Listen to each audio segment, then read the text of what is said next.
Bismillahirrahmanirrahim. Assalamualaikum warahmatullahi wabarakatuh. Waalaikumsalam warahmatullahi wabarakatuh. Apa kabar anak-anak semua?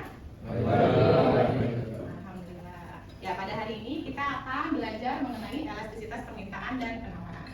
Namun sebelum belajar, kita berdoa terlebih dahulu ya. Silakan ketua kelasnya pimpin doa. Bismillahirrahmanirrahim. Ya, selanjutnya Bu Ica akan absen dulu. Pada hari ini ada yang tidak masuk? Siapa yang tidak masuk? Azmi. Kenapa Azmi? Izin lomba. Bu Ica absen ya, yang hadir ya. Ahnaf ada? Aditya Rizky. Semoga ya izin dipermudah urusannya ya.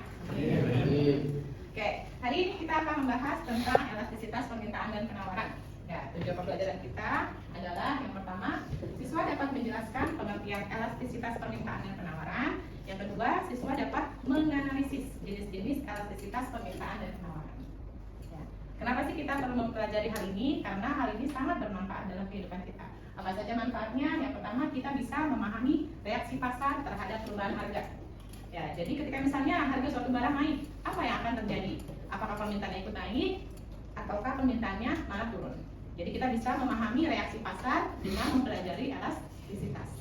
Ya, kaitkan dengan simpul A3B yang ada di sekolah kita, yaitu dalam surat Al-Isra ayat 26 sampai dengan 27. Coba adalah dua pertanyaan pemantik yang akan membawa kita masuk ke materi yang akan kita pelajari pada hari ini.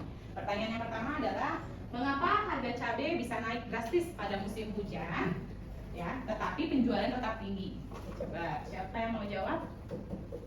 Ya, silakan Ara. Karena cabai adalah kebutuhan pokok orang Indonesia. Kebutuhan pokok orang Indonesia. Jadi walaupun harganya naik, orang akan tetap beli cabai. Siapa di sini yang suka makan pedas? Coba. 1, 2, 3, 4, 5, 6, 7, 8, 9. Iya. Ya, ini sudah menunjukkan bahwasanya 50% lebih ya di kelas ini menyukai makanan pedas. Jadi ketika harga cabai naik pun pasti orang akan tetap membeli cabai. Dan Ibu sudah membagi kelompok ya menjadi 4 kelompok ya. Yang ada benderanya ini merupakan ketua kelompoknya. Ya, sekarang duduk berkelompok ya. Kelompok satu mungkin di sini kali ya. 1, 2, 3 di belakang, 4 di sini. Yuk, silakan duduk sesuai kelompoknya. Silakan dibuka video yang sudah di-share di chat tentang elastisitas permintaan dan penawaran.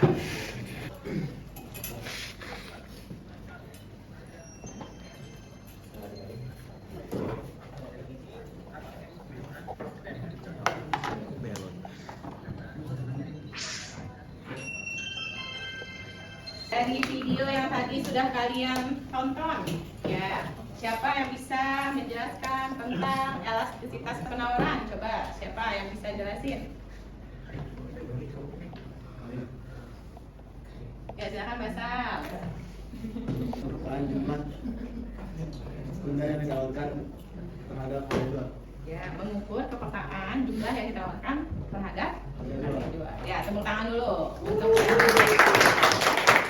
Jadi elastisitas ini berkaitan dengan harga dan juga kuantitas. Ya, bagaimana kuantitas tersebut berubah akibat adanya perubahan harga? Bisa dipahami? Nah, oke, lanjut. Tadi ada elastisitas permintaan, ada elastisitas penawaran. Sekarang jenis-jenisnya, ada berapa jenis-jenis elastisitas?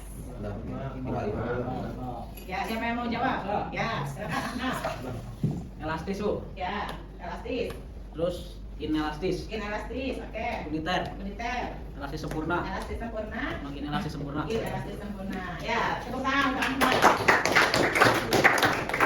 Ya, tadi kata Ahnaf ada 5 elastisitas ya. Elastis, inelastis, uniter, elastis sempurna, dan inelastis sempurna. Oke, sekarang Bu Ica mau tanya, kalau misalkan elastis sempurna itu apa sih? Coba. Silakan. Elastis sempurna itu apa sih?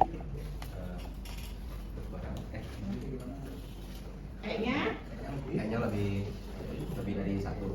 Sempurna, elastis sempurna. Kayaknya tidak terhingga. Iya, E-nya tidak terhingga. Contohnya apa tadi? Bumbu dapur. Bumbu dapur. Oke, silakan di sketch. Silakan dijawab pertanyaan yang pertama. Apa yang kamu pahami tentang pengertian elastisitas permintaan dan penawaran? Ya, silakan diketik.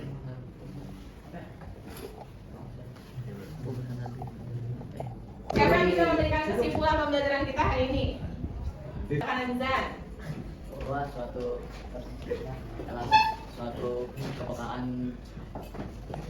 kepekaan penawaran dan permintaan itu penting terhadap harga jual. Harga jual. Ya, kita bisa mengukur apa?